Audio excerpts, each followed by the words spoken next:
지하철 안에 있는 로봇이 수확하는 농장에서 샐러드를 구입해 아침 끼니를 해결했다. 미래사에서만 벌어질 것 같은 일이 현재 한국에서 벌어지고 있습니다.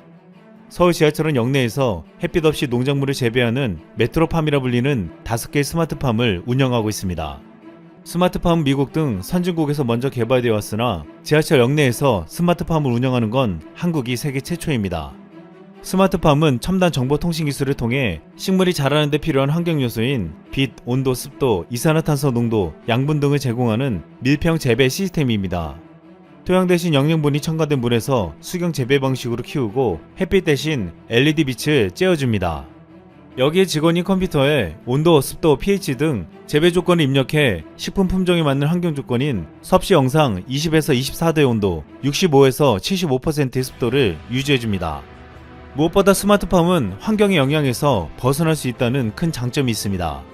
병충해에 의해 농작물이 망가질 염려가 없어 제초제나 농약 등을 뿌리지 않아 친환경으로 재배할 수 있고 미세먼지 등 오염물질이 없는 작물 재배가 가능합니다. 또한 홍수나 가뭄, 냉해 등의 자연재해 없이 매일 일정한 양의 작물을 안정적으로 생산해낼 수 있습니다. 여기에 농작물을 수직으로 쌓아 올려 재배하는 방식은 30% 이상의 생산량을 높여주었습니다. 또한 서울 지하철 메트로팜 상도역점과 같은 스마트팜에서는 사람 대신 로봇이 작물을 관리합니다. 로봇이 파종부터 수확까지 모든 과정을 관리해주는 것입니다. 코로나 위기로 농작물 생산과 보급이 제대로 이루어지지 않는 지금 스마트팜은 그 대안으로 더욱 떠오르며 안정적으로 인류에게 농산물을 제공해 줄 것으로 기대되고 있습니다. 한국은 농업 선진국에 비해서 스마트팜 개발이 늦었지만 현재 무섭게 성장하고 있는 국내 기업이 있습니다. 국내 최대 스마트팜 기업 팜8는 서울, 화성, 평택, 이천 등에 설치된 스마트팜에서 현재 150여 종의 농작물을 재배해 하루 30톤을 판매하고 있습니다. 여기서 재배된 채소는 서브웨이, 버거킹을 비롯한 프랜차이즈부터 대형마트 샐러드 코너까지 제공되며 온오프라인 샐러드 판매 1위를 달리고 있습니다. 팜8는 현재 폭발적으로 성장하며 지난해 매출이 전년 대비 25% 증가한 590억 원을 기록했습니다.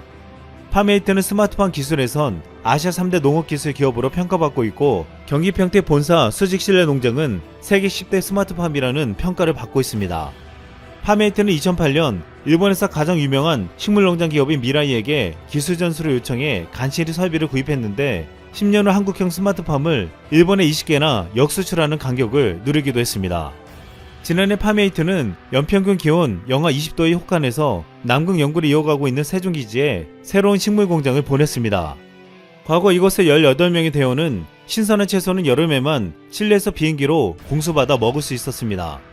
하지만 10년 전에 식물 공장이 전해져 상추와 같은 잎채소류는 재배가 가능해졌는데 이번에는 LED 기술이 발전하면서 그동안 재배가 불가능했던 고추와 토마토, 오이 등 열매 채소까지 기를 수 있게 되었습니다.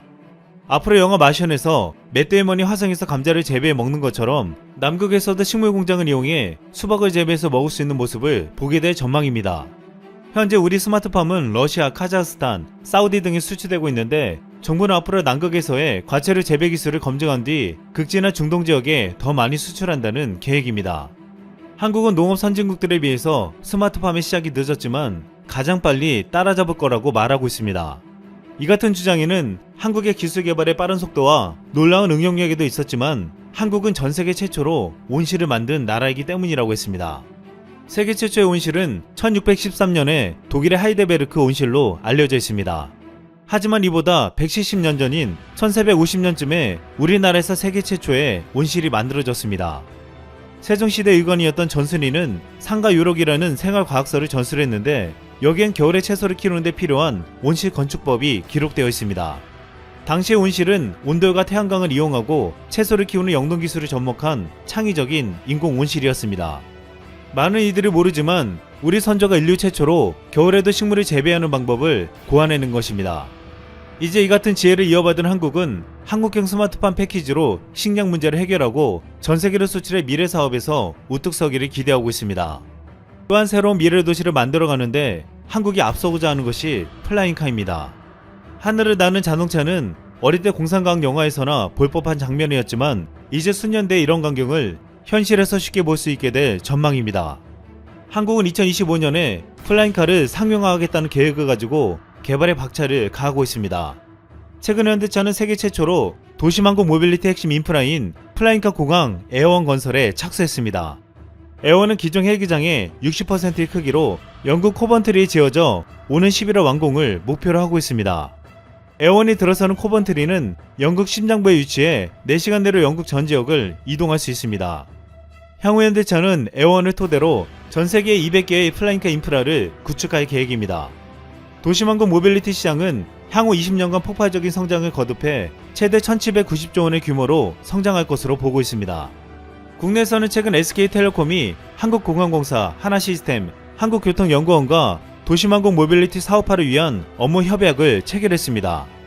내기사는 향후 UAM 인프라, 기체, 운항 서비스, 항행교통, 플랫폼, 수요, 수용성 등 전 분야에 대한 연구 개발을 위해 지속적으로 협력하여 2025년 상용화를 목표로 하고 있습니다. 이를 통해 장기적으로 수도권을 비롯한 대도시 교통혼잡에 따른 사회적 비용을 줄이고 온실가스 배출 없는 친환경 교통수단 정착에도 기여할 전망입니다. 플라잉카에 앞서 현재 빠르게 이루어지고 있는 것이 전기차 시대의 도래입니다. 현대차는 오는 3월 출시하는 아이오닉5를 시작으로 모든 전기차에 이 GMP 플랫폼을 적용할 계획입니다. 그런데 전기차가 늘어나면서 인력 필요성이 적어지며 인력 감축이 시작되고 있습니다. 현대차는 앞으로 신규 채용을 하지 않고 2030년에는 생산직의 40%만 남기겠다고 했습니다. 그렇게 되면 최대 규모를 자랑했던 5만 조업원의 현대차 노조는 옛말이 될 것으로 보고 있습니다. 이미 한국의 삼성전자와 현대차는 전 세계에서 산업용 로봇 사용률 1위로 공장 자동화를 빠르게 만들어가고 있습니다. 한국은 지금 이렇게 제조업의 혁신이라 불리는 스마트 팩토리를 구축해가고 있습니다. 스마트 팩토리란 제조업의 정보통신 기술을 융합한 새로운 개념의 공장을 말하고 있습니다.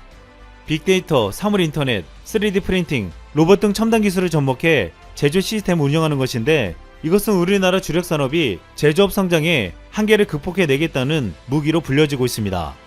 이 스마트 팩토리 핵심 기술은 바로 로봇 기술입니다.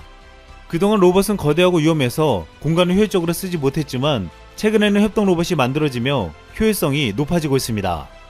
협동 로봇은 작업이 한창인 곳에서 물건을 나르고 함께 부품을 조립하고 사람을 피해 이동하기도 합니다.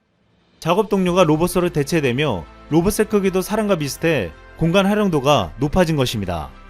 최근 현대차가 미국의 로봇 기업 보스턴 다이내믹스를 인수한 것도 더욱 효율적이고 수준 높은 스마트 팩토리를 만들기 위해서란 분석도 있습니다. 지난해 정부가 발표한 스마트 공장 보급 사업 성과 분석에 따르면 스마트 팩토리를 도입한 기업들은 생산성이 평균 30% 이상 향상됐고 제품 불량률은 43.5%가 줄었다고 했습니다. 이로 인해 원가가 15.9%가 절감되는 등 운영 효율성 면에서 큰 효과를 불러온 것입니다. 이것은 제조업으로 먹고 살지만 인구 감소 등 노동력 부족에 시달리는 한국에게는 선물처럼 여겨지고 있습니다.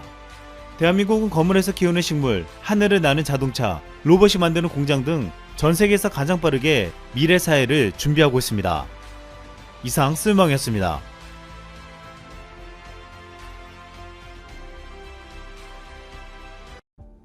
매일 새롭고 다양한 세계 뉴스를 전해드리는 푸시뉴스입니다.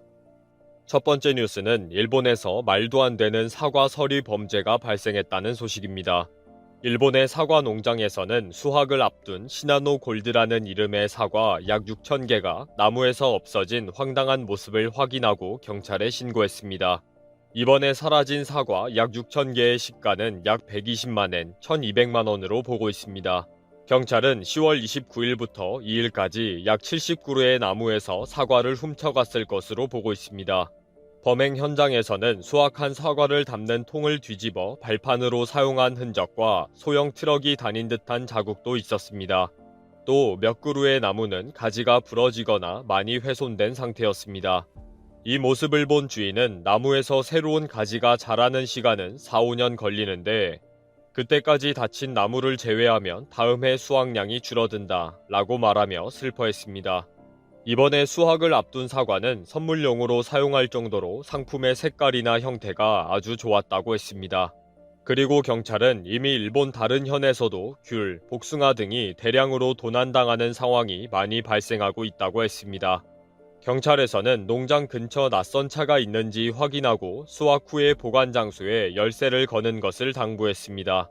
일본 기자는 이미 수확한 상품이 담겨 있는 박스를 훔쳐가는 일은 많이 있지만 도둑이 직접 물건을 수확해 훔쳐가는 일은 보기 힘들다고 했습니다. 밤새 트럭을 몰고 와서 일일이 사과를 여유있게 6,000개나 따서 훔쳐갈 정도로 일본인들이 이렇게 간덩이가 컸나요? 놀랍네요. 두 번째 뉴스는 러시아의 갑부가 사우나에서 끔찍한 일을 당했다는 소식입니다. 러시아 모스크바 지역 거주지에서 소시지 킹이라고 불리는 러시아 사업가가 석궁으로 살해되는 사건이 발생했습니다. 이번 사건의 조사위원회는 대형 육가공 공장을 소유한 피해자는 범행 당시 아내와 함께 사우나에 있었다 라고 밝혔습니다. 경찰은 피해자의 이름을 밝히지는 않았지만 러시아의 매체들은 블라디미르 마루고프라고 지목하고 있습니다. 경찰의 조사 결과 2명의 복면을 한 남성이 목욕탕에 들어갔으며 남성과 아내를 묶어두고 돈을 요구했다고 합니다. 그 과정에서 피해 남성의 아내가 목욕탕의 창문을 통해 탈출해 경찰에 신고했다고 했습니다.